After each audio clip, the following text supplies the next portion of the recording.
નમસ્કાર, આપ જોઈ રહ્યા છો નેશન પ્લસ ન્યૂઝ. હું છું આપની સાથે હિરલ પંડ્યા. વડોદરાના વાઘોડિયા તાલુકાના ગુતાલ એમપી વસાહતમાંથી તંત્રને શરમમાં મૂકે તેવા દ્રશ્યો સામે આવ્યા છે. અહીં આઝાદીના દાયકાઓ પછી પણ પાક્કા રોડના અભાવે સ્થાનિકો ભારે હાલાકી ભોગવી રહ્યા છે.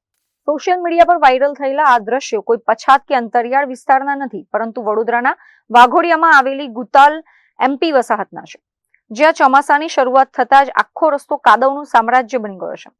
પાક્કા રસ્તાના અભાવે આ ગામના રહીશો સામાન્ય દિવસોમાં તો હેરાન થાય છે જ, પરંતુ દુઃખદ બાબત એ છે કે કોઈના મરણ પ્રસંગે અંતિમ યાત્રા કાઢવા માટે પણ ડગલે ને પગલે મુશ્કેલીઓનો સામનો કરવો પડે છે. વાયરલ વિડીયોમાં જોઈ શકાય છે કે કઈ રીતે લોકો કાદવમાં માંડ સંતુલન જાળવીને નશ્વર દેહને સ્મશાન તરફ લઈ જઈ રહ્યા છે.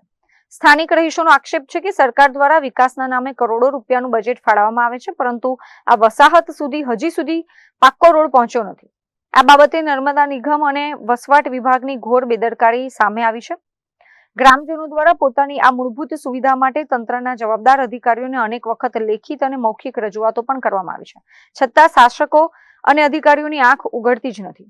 જીવતે જીવતો ઠીક છે, પણ હવે મૃત્યુ બાદ પણ સન્માનપૂર્વક અંતિમ સંસ્કાર માટે જવામાં નાગરિકોને નરક જેવી પરિસ્થિતિનો સામનો કરવો પડી રહ્યો છે, જેના કારણે સ્થાનિકોમાં તંત્ર સામે ઉગ્ર આક્રોશ ફાટી નીકળ્યો છે. આ વાયરલ વિડીયો બાદ કુંભકર્ણ નિદ્રામાં પોઢેલું નર્મદા નિગમ જાગશે ખરું, અને આ વસાહતના રહીશોને કાદવ મુક્ત રોડ ક્યારે મળશે તે હવે જોવાનું રહેશે. કેમેરામેન નવનીત પરમાર સાથે Chirag Patel, nation plus news, Vadodara.